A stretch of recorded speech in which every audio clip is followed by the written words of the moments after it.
Salut à tous, le journal du foot de ce vendredi 26 février. Le PSG est désormais le seul représentant français sur la scène européenne.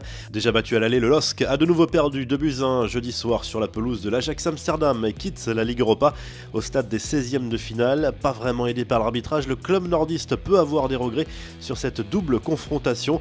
L'Ajax a répondu ce vendredi aux critiques liées à sa qualification en rappelant les résultats des 4 derniers matchs contre Lille sur Twitter avec ce message « Bonne journée » en français avec un petit smiley pour l'accompagner.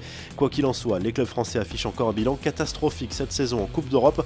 Il faudra compter sur le PSG pour sauver les meubles à l'indice UEFA.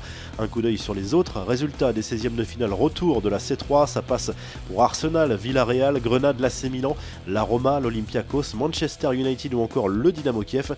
Il n'y aura pas de club allemand en 8e de finale. Hoffenheim et le Bayer Leverkusen se sont fait sortir par Molde et les Young Boys. Une excellente nouvelle pour le PSG à moins de 2 semaines du 8e de finale retour de Ligue des Champions contre le Barça. Blessé à l'adducteur gauche contre Caen le 10 février dernier, Neymar a repris l'entraînement individuel au camp des loges. Le Brésilien s'est contenté de simples courses, mais c'est un vrai signal positif alors que le staff médical tablait sur 4 semaines d'absence. La star du PSG est un peu en avance sur son programme de retour pour le plus grand plaisir des supporters parisiens.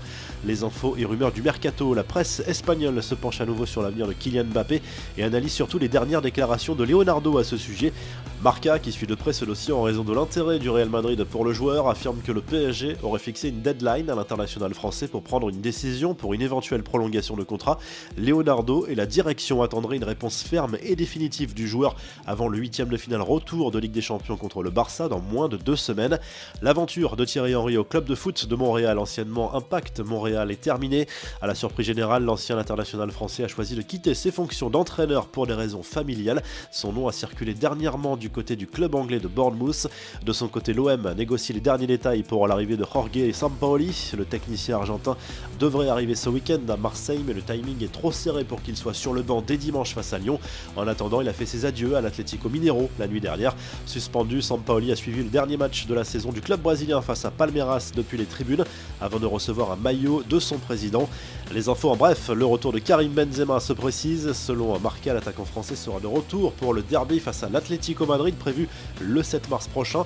Il pourrait même rejouer une partie de la rencontre face à la Real Sociedad lundi soir. Benzema est absent des terrains depuis le 14 février à cause d'une blessure musculaire. Les nouvelles sont nettement moins bonnes pour Paul Pogba. Le milieu de terrain de Manchester United n'est toujours pas remis de sa blessure à la cuisse droite et sera absent encore plusieurs semaines selon son entraîneur Ole Gunnar Solskjaer. C'est encore une saison galère pour l'international français.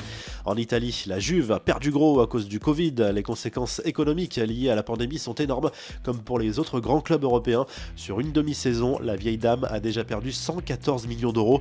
La dette totale s'élevait à 358 millions au 31 décembre dernier. Les gros salaires, comme celui de Cristiano Ronaldo, plombent les finances du club italien. La revue de presse s'enfile tout de suite en Espagne, où le journal Sport place Lionel Messi en une au-dessus de plusieurs stars du foot avec ce titre « Solo hay un rey », il n'y a qu'un seul roi. Le quotidien sportif compare leurs stats depuis le début de l'année et l'Argentin est bien le meilleur buteur actuellement avec 13 buts en 13 rencontres. De son côté, Marca salue la qualification historique de Grenade pour les 8e de finale de la Ligue Europa. Le club espagnol a perdu à Naples 2-1 jeudi soir mais valide son billet grâce à sa victoire 2-0 à l'aller.